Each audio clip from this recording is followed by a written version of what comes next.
this is a big year for us. I think our biggest priority is for Barstool to be Barstool and for us to make incredible content and great content that makes people laugh, to find new places to do that, different ways to do it. Okay, it is all Penn National all the time this week. This is the Token CEO podcast. It's a Tuesday, February 21st, and this is episode 260. I'm Erika. I'm the CEO of Barstool Sports and a Penn National employee. So congratulations to everybody at Barstool who has made this possible. So much grit. Like, this is the best place ever, and it's exciting to see all of that recognized, and it's exciting for us to have a new future with Penn.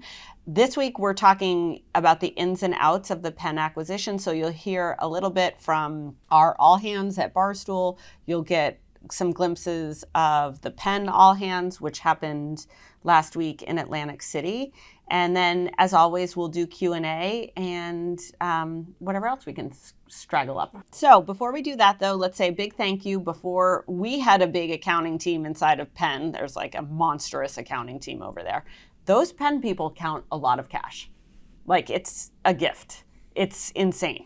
Can you imagine having a business that's like largely cash and cash, coins, whatever, and then having to like get that collected, move that to a place, get it in the bank, invest it. Like, there's a lot going on there. So I have a huge amount of respect for the Penn accountants. If you don't have accountants as good as the Penn National accountants, you might want to try Omega Accounting Solutions. So Omega Accounting Solutions loves small businesses. They love to help people understand their finances, make the most of their accounting, get their shit together in their back office. The other thing Omega Accounting Solutions knows about is something called the Employee Retention Credit. So what's the Employee Retention Credit? The Employee Retention Credit says that if you had a small business and employed people during COVID, you are eligible up to $26,000 in refunds from the government per employee that you employed during COVID. So, little hidden secret, if you had a business and you employed people and you paid them, you're eligible to get money back this tax season by virtue of doing that. It's called the Employee Retention Credit. There's nobody better than Omega Accounting Solutions at helping you understand it. Quick, easy phone call or fill out a quick form on their website, and then you're off to the races.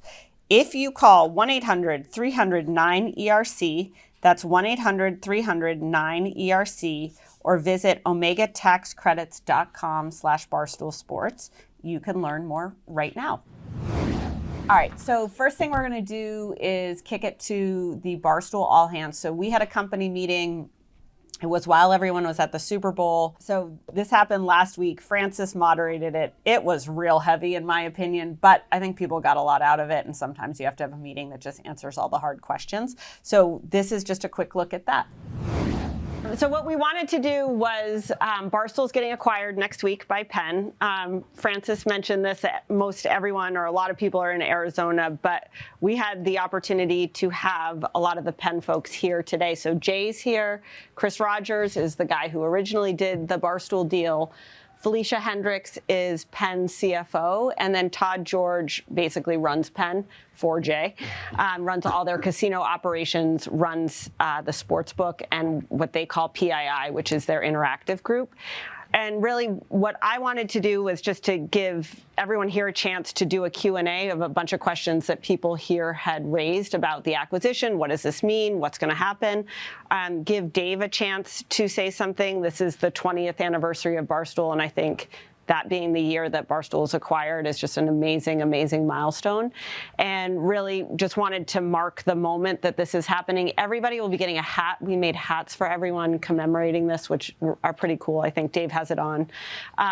But really just to say thank you to everyone, and then just make sure that we're creating an opportunity for questions that folks may have, comments you may want to make, things you want to know about. This is really just the chance to do that. Dave, anything you would add? Nope. Okay, great. Francis, do you want to go first? Sure. Yeah. Okay, so right off the bat, first question. This is for Jay, Chris, and Felicia. Why did you guys buy Barstool? And are we really going to benefit you? By the way, let me just preface this. I didn't write any of these questions, and I've been told to read them verbatim. So make of that what you will. Again, why did Penn buy Barstool? Are we really going to benefit you? Go for it. I'll jump in after you. Yeah, sure. So we started looking at our potential options in the sports betting space as soon after PASPA was repealed and there was opportunity for legalized sports betting in the U.S. And we have, in our company, we have a strong regional casino operation. We have really good brands that are strong in their local casino markets, but we did not have a brand we could use for sports betting that resonate with sports bettors. And we also didn't want to get into the spending fray of DraftKings and FanDuel to spend all this money on marketing. We knew we had to acquire customers more efficiently. So that led us to look at potential media partners. We talked to everyone out there, from the very biggest media companies to some of the smaller ones. And from the second we met Erika, you could tell that we were completely aligned on strategy for our vision for the future. And it was kind of just came together naturally from there. Anything you guys want to add? I wasn't here, so I can't say credit.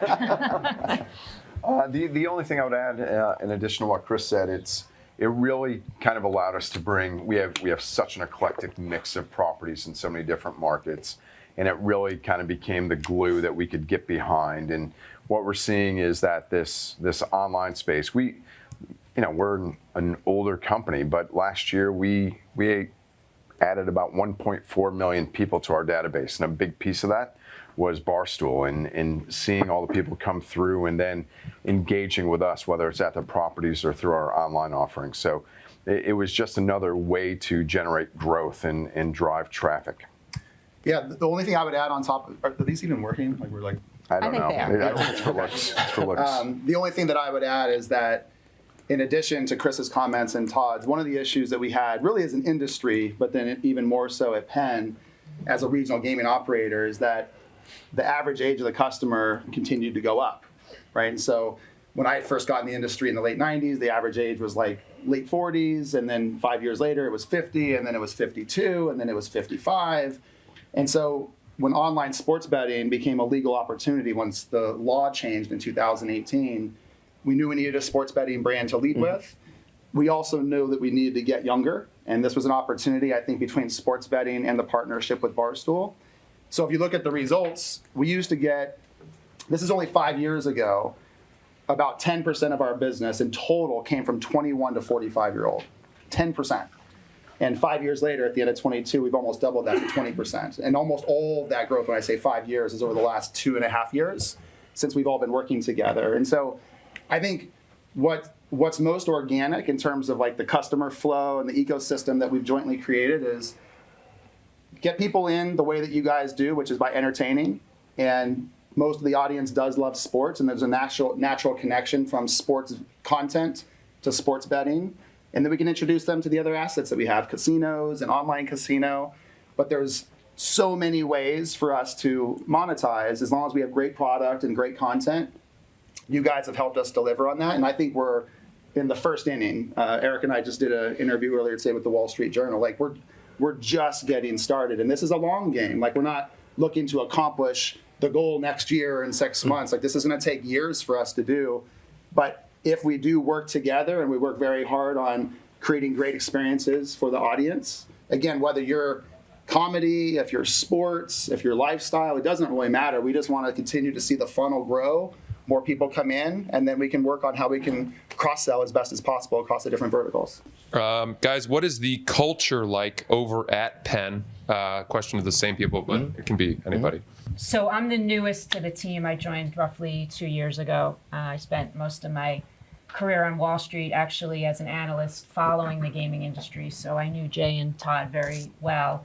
And as an outsider looking in, you could always tell that Penn was kind of differentiated from other companies, mainly because of the transparency and the honesty that you really got when you met with Jay or his predecessor, Tim Wilmot, who was the CEO for most of the time when I was covering. But then coming into on the other side, we're not a huge company, but we're a rather large company, and it feels very flat because, again, it's, the interaction between, the four of us and the rest of our leadership team, and then our direct reports and the direct reports below. There's really not a lot of hierarchy. People are incredibly smart. I learn something every day, but also very friendly and very real and very honest and very open. I made a very big career change to come to Penn. I took a big risk, and I took a big risk late in life and late in my career. And I am, and Jay could tell you because I tell him every day, I'm happier than I could ever be. Just the transition from Wall Street, which the stereotypes are real, to an environment where people are just very honest and open and forthcoming and very approachable, doors always open. I mean, we all work remote, so that's a bit of a, kind of metaphor, but, you can always pick up the phone, talk to anybody, and really, people are also very, very willing to help. And I would also say, just to add, super creative, which I think this transaction that happened 3 years ago, and that's, we're completing today, I think speaks to the creativity, because Todd said earlier, we're a mature company, and, joining with a company, even though it's the 20th anniversary, right, a young, thriving, growing, media business is very creative, and thinking outside of the box. And that's also, I think, another term to describe this team. I've been in the industry for 20 years, and I worked for another company for quite a number of years. And the one thing I'd say about this culture is it's ever changing. It continues to adapt and as we evolve. But there's a few things that always are there, and it's such a collaborative approach. And I'm not just saying that because Jay's here, but it really is such a team environment. And it was a big adjustment working remotely, but we're now texting and using the phone a lot more than just stopping by somebody's office. But it really is. I think again, for this transaction, it's what can we learn from this team? What can we learn from this group of people? How can we be even quicker? How can we be more nimble than what we have been? So the good thing about us is we continue to learn with each iteration, and that's one of the things I love about it. The only things that I would add, and Erika, we talked about this earlier today, the two companies are different in so many ways. Of course, media company, gaming company, the history and the customer, the audience, there's so many differences. But where there's similarities is that Barstool and Penn are both super scrappy, super creative, entrepreneurial, obviously, founders joining us today, and very transparent, very flat. I think that word was used earlier. So if there's something cooking inside a Penn and people are upset about it, I hear about it within 5 minutes. It's very flat. There's no bureaucracy, and we have nothing to hide. Very transparent. Like and Francis, you can ask whatever. If we can't answer it because it's not public, we'll say that. But you're not going to offend anybody at Penn by asking questions, even if those are tough questions. And that's something we take pride in. But it's part of why that first meeting that Chris was describing, and the first time that I met Dave and Dan and Erika, it was like 5 minutes in. You're like, we're doing a deal. And that was after having met with dozens and dozens and dozens of potential partners, where you walked out like, no fucking way. Like, we have nothing in common. It's too hierarchical. They don't value sports betting enough. They don't want to go through the regulatory compliance aspect. And, you guys were ready to go. We were ready to go. And the relationship's there. Like, Erika calls me, and sometimes it's, how you doing? And sometimes it's like, what the fuck? And sometimes it's all good. It's like that's the way it should be. And that's the way we try to communicate with each other as well. So there's no agenda. Like, this is what we're going to do, and let's all work together to get it done. Cool. This is for Dave and Erika. Guys, what are the top priorities for Barstool under Penn in 2023? I'll go first, and then Dave should chime in. I think this is a big year for us. I think our biggest priority is for Barstool to be Barstool, and for us to make incredible content and great content that makes people laugh, to find new places to do that, different ways to do it.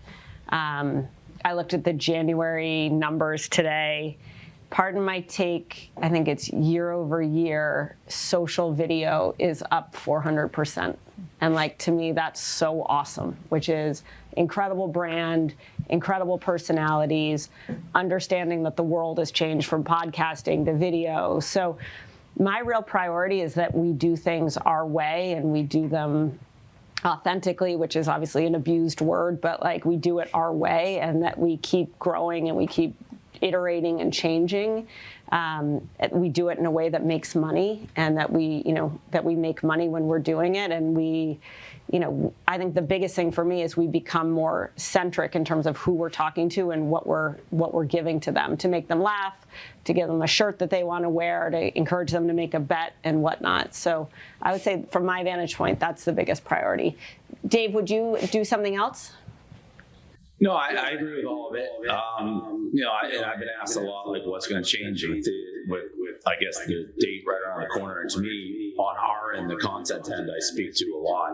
Really nothing like this. With this, for me, was something that was put in place. And if you didn't think anything really changed 3 years ago, you're not going to think anything is changing now, because a lot of the changes that are probably happening don't touch our world. Like, they may be back house accounting and things like that just, they're not in our purview. So from my perspective, it is what Erika said. And there may be times when, the decisions maybe slightly change, but for the most part, I don't think you're going to notice anything. And it's just still creating great content and making sure, we're a place where content creators feel like they have freedom to be, interesting and go do crazy things. And again, it didn't change, I don't think, through the churn and acquisition, and I don't think it changed 3 years ago. And again, I don't think anyone's going to see a change now. I really don't. Yep, I agree with that. I would just double down on all those comments. I agree with that. The only thing that you'll notice is what you've noticed the last 3 years. You might have to go through an extra training session around responsible gambling, and something that if you're in accounting now, you have to worry about Sarbanes-Oxley and a 5-day close. And some of those things just come with being part of a public company. But if you're in the content world, keep doing what you do, grow your audience. That's really what we're looking for. We're acquiring Barstool and made the investment 3 years ago, and now acquiring for Barstool to be Barstool, not to make Barstool into something that it's not organically. We want you guys to be your best you. And I think if we do this right, Penn really acts as an accelerant more than anything else for the growth that Barstool, the trajectory it's already been on. And 3 years ago, when I first met you guys, revenues were just under 100 million, and they're up 150% in 3 years. That's unfucking believable for a digital media company. Especially in this environment. Everybody's crying about losing money and layoffs and all that. And you guys are growing like crazy and doing it in a very smart way. So keep being you. And the only other thing I would say is that I don't actually think it's only for content people. I think if you're an account manager and you work in the advertising group, or you're in wholesale operations and you work in the commerce team, your job really isn't going to change either. You're going to need to make it easy so that we can report financial numbers to Felicia in the time that she needs them. Like, as far as I can tell, that's like the biggest thing that's going to change. I think what's more important is we have to change to keep up with how our audience is changing, how consumers are changing, what people want, what our talent wants to do, what they're capable of. So I think the evolution that we're talking about making is stuff that we have to do anyways, and it's frankly Penn has nothing to do with. Like, I think part of the reason this brand is so hot 20 years later, which is truly staggering, like that doesn't happen, is because this is a place that's like broken its brain every 6 months, every year, every 2 years to do things differently. Like, Dave started with a newspaper. Then he was like, shit, I can have a blog. Then he was making content on YouTube. Then we hit podcasting. Like, Kevin was all over that. Then we did live video. Then we started to do social. So long as we can keep innovating and keeping the brand relevant and the brands relevant and make money while we're doing that and give great service while we're at it, I think we're in great shape. Go ahead. Cool. This feels very serious, by the way. It does. I know, Francis is very... I'm terrified to tell jokes right now. I don't know who my boss is here. Like, All right, so now that we've talked about the Penn acquisition, everybody who listens to this knows everything that everybody inside of Barstool knows about it. We'll move it to Q&A. All right, here's a question. Have you ever realized how so many companies have a culture of non-performance? I grew up being mentored by strong women and excuses didn't apply. But now I have a hard time in culture where non-performance is okay. Ugh. This is a tricky one because, do I say that on every question? I think I might say that on every question, but this is a tricky one.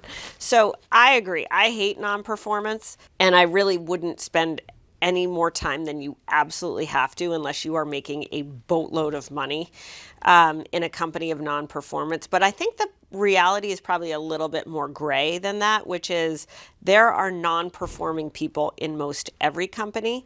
It really has a lot to do with the manager and the leader of those groups. Like, I think you can have a company like Barstool Sports is even a good example, where we have super high functioning groups and then we have other groups that are non-performing. And it probably has more to do with the boss and the culture that that person sets than with the company at large. But in general, I think non-performance is becoming more prevalent. COVID makes it harder to manage performance. COVID made it harder to manage performance. Remote work makes it harder to create culture. So I think creating vibrant cultures at work is only going to get more difficult. And the best thing that you can do is to find a place where you're pushed. You may not like it, but especially early in your career, being pushed, even if you're at a job that you hate and that you last 6 months at, 6 months of having your ass kicked is a good experience that you'll take with you for the rest of your life. I wish more people looked for that. Do you have any advice for rebuilding or reestablishing your reputation with peers and direct reports after moving to a new business unit in your current company? For context, I recently applied for an internal promotion in a different business unit after taking some advice you've said on the pod about putting yourself out there and taking risks. How awesome is that? I received the promotion, good for you, and now will be in a different area of the business where very few people know me or my quality of work. Additionally, I come from a different career background than most people in the role. Okay, so one, congratulations, like way to put yourself out there, way to get promoted, way to be transferred to a new business unit. That must be scary and overwhelming and awesome and kind of intimidating, and they probably have a lot of trepidation. I would not worry about it. Like, if you weren't qualified, if you weren't the right person for the job, you wouldn't have gotten the job. What I would do is when you get to your new position, ask as many questions as you humanly can. Listen to people. Take the time to get inputs from them. Act engaged. Even when they bore the shit out of you, just act engaged. Take notes. Be respectful. I think listening makes people feel that you're interested in what they're doing. It makes them feel like you're aligned in what you're trying to achieve together. It makes them feel heard, obviously, and it makes them feel like you have a relationship. So that's the foundation. When you're asking all those questions and they're giving you all those answers, you're obviously going to respond back, and you can talk a little bit about what you've done, why it's been great, what you've learned, how you failed. I think it's super important to be vulnerable. What you've learned, what you tried and didn't work, and also where you come from. And in that conversation, you'll learn a lot about the people you're going to work with, and they'll learn a lot about you. And in the process, you'll develop a relationship that you can build on, instead of being like, this is me, look what I've done, look at how great I am, look at everything I've accomplished. Like, nobody's going to want to hear that. But having a conversation and engaging in a dialogue with people will make them advocates for you. And if they're not advocates, they will at least understand where you come from and what you've done, and you will be able to say the same of them. All right, what are the best ways to help employees that are not working in the same office as you or that are working completely remotely? This is tough. I think remote work is changing everything. It's making it hard to create a sense of team. It's making it hard to create a sense of connection. I spend so much time at Barstool looking at how people show up in their Zooms, and like half the time someone's like this far away from the screen, half the time their face is too close to the screen, half the time it's like talking to my mother where it's like just her forehead. Like, you got to be conscious, I think, of how you show up in Zoom. Or over video, especially if you're remote.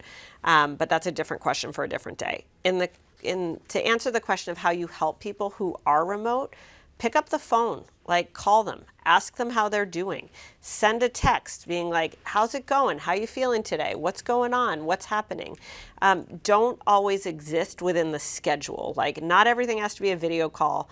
Not everything has to be on a calendar. Sometimes it's like the impromptu, how are you, which can make people feel connected across offices or when they're outside of the office and you're inside the office. I think the second thing is to have consistent meetings at consistent times. I struggle with this. I'm not always very good about this, but I think one of the hardest things about working remotely is like a sense of FOMO, and you're missing something or you don't know what's happened or you've missed things. And so really making sure that you have consistent meetings where conversations take place, that can be really, really important and can help remote people feel connected. And then like use the mail, like send a letter, send a care package, surprise them, delight them, you know what I mean? Like make them feel like you're close, even if you're physically far away. All right, that's it for today's episode. Thank you to Jay Snowden and the Penn National folks. Thank you to everybody at Barstool Sports. Thank you to Dave Portnoy. We will see you back here on Thursday.